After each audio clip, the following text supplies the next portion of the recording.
اور دوسرا یہ مرچا انجینئر، یہ دو فتنے. ارے مرچے انجینئر کا کام ہے گٹر صاف کرائے، نالی صاف کرائے. انجینئر کا یہ کام نہیں ہے کہ لوگوں کو اسلام سکھائے. جس کا جو کام ہے وہی کرے. حلوائی کو اگر کپڑا دو گے کہ کپڑا سل دو تو جلیبی کی طرح کاٹ کر اس کا ڈیزائن بنا دے. اس لیے وہ حلوائی ہے، وہ کپڑا سلنے کا کام نہیں کرتا. جو جس کا کام ہے وہی کر سکتا ہے. ایمان لوگوں تک پہنچانا یا اسلام لوگوں کو بتانا یہ علماء کا کام ہے، یہ انجینئر کا کام نہیں ہے. یہ کام علماء کا ہے، یہ کام انجینئر کا نہیں ہے.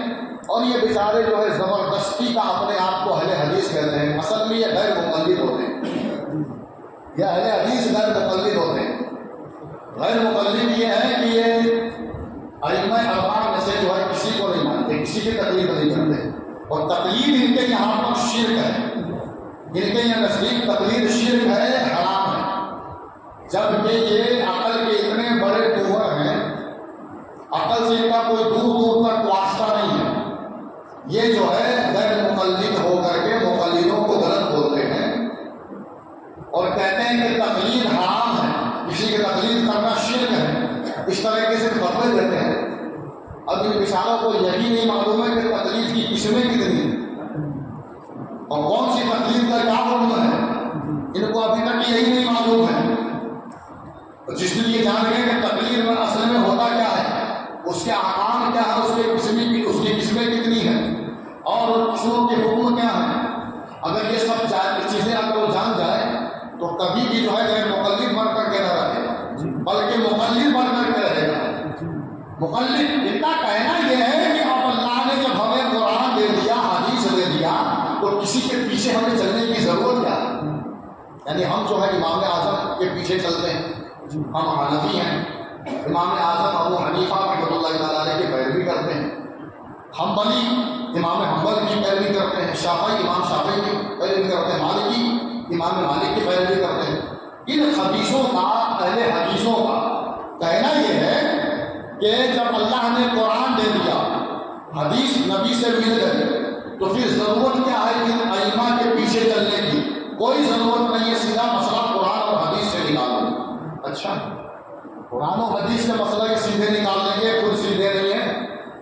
یہ قرآن و حدیث سے مسئلہ کیسے نکالیں گے؟ تو اصل بات یہ ہے کہ نہ ان کو قرآن معلوم ہے نہ حدیث معلوم ہے.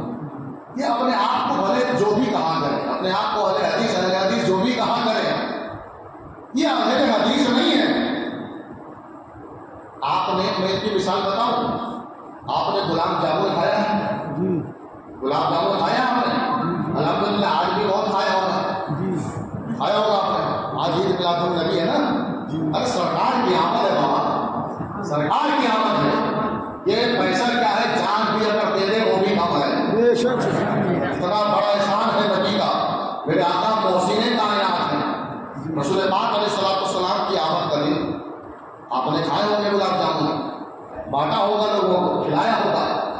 گلاب جامن آپ نے کھایا، مگر گلاب جامن پہ آپ نے کبھی ریسرچ کیا ہے؟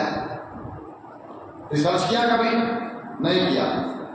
میں نے ریسرچ کیا اس پہ. گلاب جامن میں یہ بتاؤ، گلاب ہوتا ہے کہ جامن ہوتا ہے؟ بولو. ماوا ہوتا ہے نا. اب بولا کیا جاتا ہے گلاب جامن. نہ اس میں گلاب کا کوئی پتہ ہوتا ہے نہ جامن کا کوئی پتہ ہوتا ہے.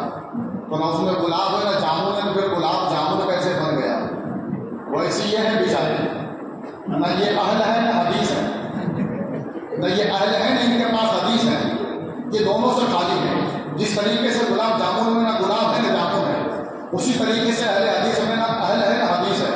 یہ بالکل ویسی گلاب جامن کی طرح خالی ہے. صرف نام کے اہل حدیث ہے.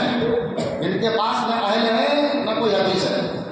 اگر انہوں نے حدیث کو صحیح معنوں میں پڑھا ہوتا، حدیث کو صحیح معنوں میں پڑھا ہوتا، تو امام بخاری رحمۃ اللہ تعالیٰ علیہ، جنہوں نے بخاری شریف کو تصنیف کیا ہے، بخاری میں حدیثیں جمع کی ہے جنہوں نے، وہ بھی مقلد تھے، وہ بھی تقلید کیا کرتے تھے. حضرت امام مالک کی تقلید کیا کرتے تھے. امام بخاری جن کی کتابوں کا حوالہ دیکھو، بخاری بخاری بولے پھرتے ہو، وہ بخاری امام بخاری کے مطالب تھے. سرکار